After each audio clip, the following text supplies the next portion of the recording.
Coming to us all the way from Nova Scotia. I've been really trying to avoid fighting. Yeah. This will be moving so many rounds. Ladies and gentlemen, this is our co-main event before we get to our last fight of the evening here, and we want to take this special moment to thank all of our sponsors for a WinCity fight night, V versus Thompson.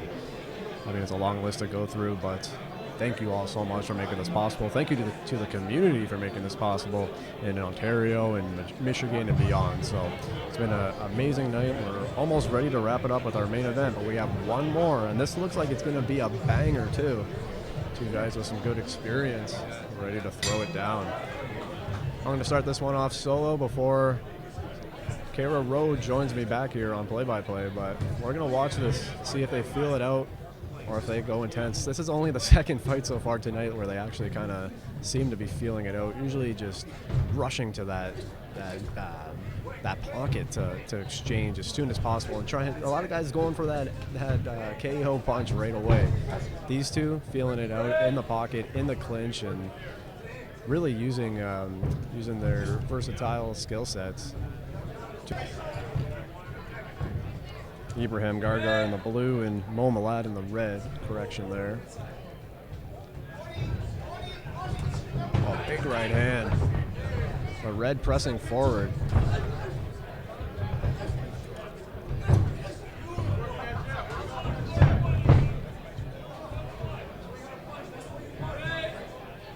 And you can see in this one when they get into the clinch, the ref is a little bit less eager to break them up. It gives them a little bit more time to work in there. These two are very experienced as Red pushes them into the corner. Again locking up, but the ref letting them go for a little bit at least. Both trying to work that clinch. And the ref giving them both a warning to listen for the referee calls at any time in this match for whatever it may be.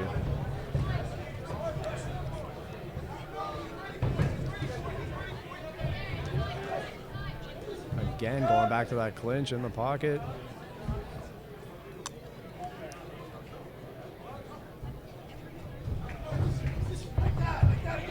Sorry, just joining you. No worries, yeah. We're working I was just on the going to main say, event. our co-main event, yeah. I mean, before we get to our last fight of the night, I mean, they kind of filled it out a little bit, and really, as we see here, really working the clinches, both of these guys. And I kind of noticed that the ref is letting them go a little bit longer, again, with these more experienced boxers.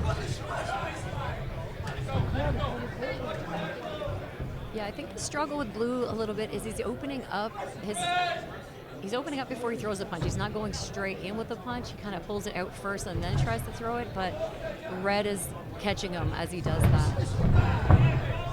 Beautiful job of Blue pulling his head offline and landing that hook. And then a big right hand from Red. Red coming all the way from Nova Scotia. He said Hunter Lee, the main event, is a friend of his, and asked him, hey, would you come to Windsor with me to fight? And so coming all the way to get this fight out of the way. Representing the East Coast.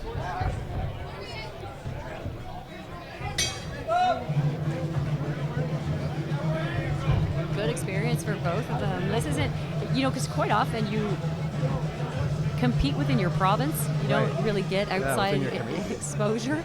Whereas if you're from Windsor, you do get the American. It's so close, right? It's very easy to just shoot across, or Sarnia. Yeah, we are spoiled here, that's for sure. We're really lucky. But to fight someone from Nova Scotia, what a great opportunity, and for the Nova Scotian to come here. As we just seen, a Canadian Nova Scotian gold medal this year in the Olympics. Putting us on the map yet again. And again, these guys are starting at that amateur level, trying to make their way up into that ring. And you got to get as much experience as possible. Traveling all those kilometers, all those hours from the East Coast for just this one fight shows how important it really is. And when you get to this level, it's those little tiny little things that make a difference. It could be just a matter of inches. It's a matter of you letting your hand go first instead of loading your shoulder, you know, giving those tells. And it really does show up when you start to get this level. It's the nitpicky part Absolutely. of it. If you have to go this far to get that 1% today, then that's what it takes. It's interesting. Red will move to the right defensively and then start punching on his way to the left. So, you know, it's really mixing up for Blue where he is, where's he going to be. Blue likes to throw that big looping right hand, so Red's well served to move to the right, away from it.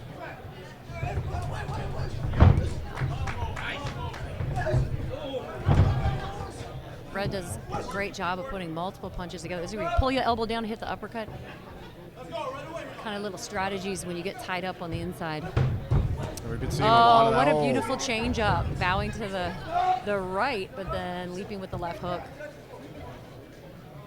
Red does a lot of little crafty things that makes it difficult to figure out. You can see that right hand of Blue, though, when he lands it, it's heavy. You're seeing like the power difference there. Wow, the jabs. Again, we end up in this clinch. All right, back into it. Yeah, a little body head. Red looking for that left hook to the body, which was great, and he finished with an overhand right. This is where Blue's going to blitz back in with that straight, too. Like, he does a good job, like, coming down a straight. Right there. There it is. Exactly that. Right off the bat, yeah. Yeah, he only seems to throw that too straight when he leads with it. When it comes behind a jab, he kind of loses it a little bit, turns into that overhand. Oh, very good shots down the pipe from Red.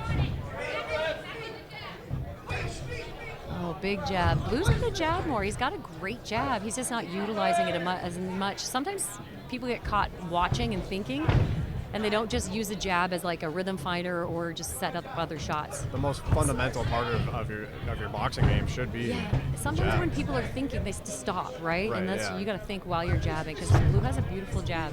Maybe you're bringing out a bigger gun from your repertoire, but sometimes all you need is a pistol.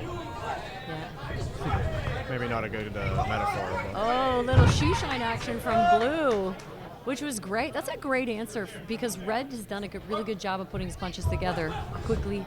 Little short left hook from Red in there.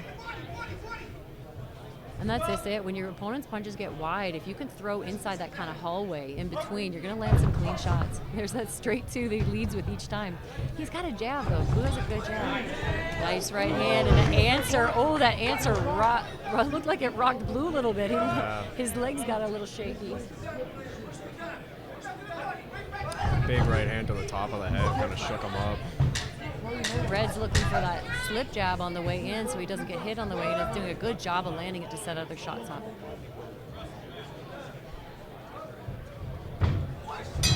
Oh, good little sneaky. It was like it's like a jab left hook right inside Blue's hand.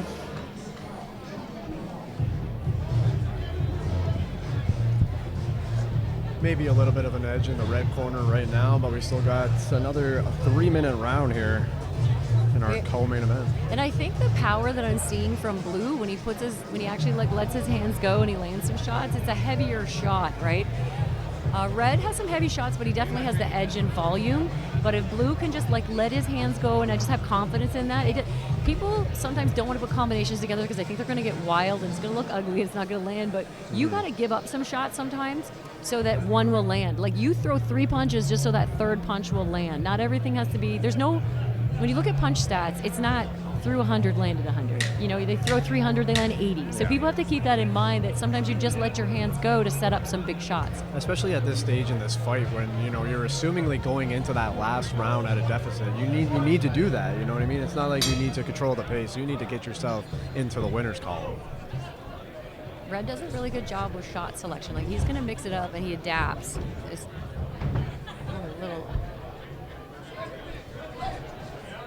Oh, good answer from Blue off that left hook. There's that nice. Blue needs to keep going back to that body. He does a really good job with straight punches to the body. Don't do that. Don't put your hands behind your back. You just never know, right? That's to protect yourself at all times. It's not worth it for any showboating reason or anything. Good. He says that. Red's speed is that's what's dominating this, right? Blue has these big, heavy shots and that big overhand right there. But the high volume from Red and focusing on speed is what's setting a lot of shots up for him. Oh, I just got dizzy. I just gave myself motion sickness right there. Merry-go-round right there. The Strawberry Fest is coming up, folks. It's so interesting. The first round, Red was throwing a lot of straight punches, and then he's gone with that slip jab angle, which is really good. He's found a way in every single time with it. Yeah, it's crazy to see in most of these fights the difference between the first and third round. Oh, that jab, half step back too was beautiful, and then the big body shots to the head. He's using so much in his arsenal right now. He's going to be happy with this fight, because sometimes you get fights and you don't get an opportunity to do all the things you know how to do, and he's doing a lot of different aspects. Get all your stuff in, you know? And for Blue, it's just, sometimes it's just the high volume is a little bit too much. See, those big, this is where the fights are exciting, because you know, like Blue shots look like he's a puncher, right? Yeah. So you just never know. Powerhouse. But in amateur, it's just not as easy to knock somebody out. No, of course not. Again, less time to work with. Yeah, headgear, 12-ounce gloves a lot of times. Gloves, yeah.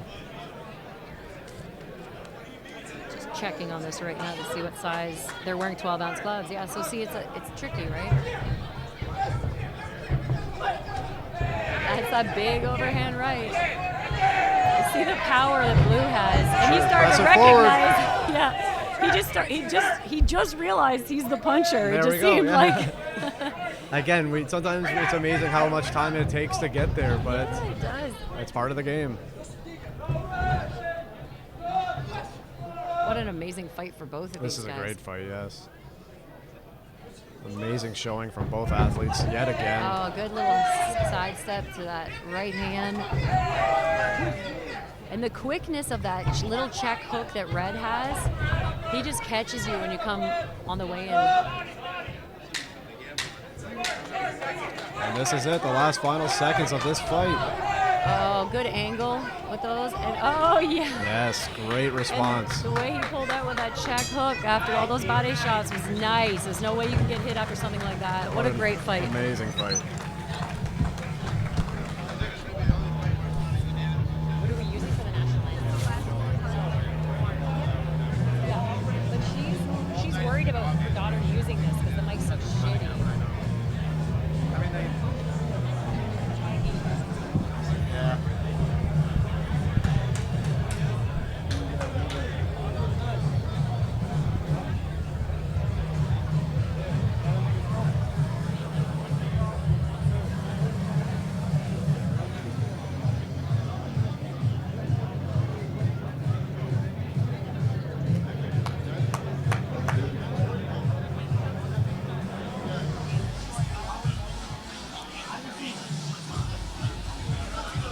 Alright, fans. After 3 minutes of also one of our scorecards, the winner by unanimous decision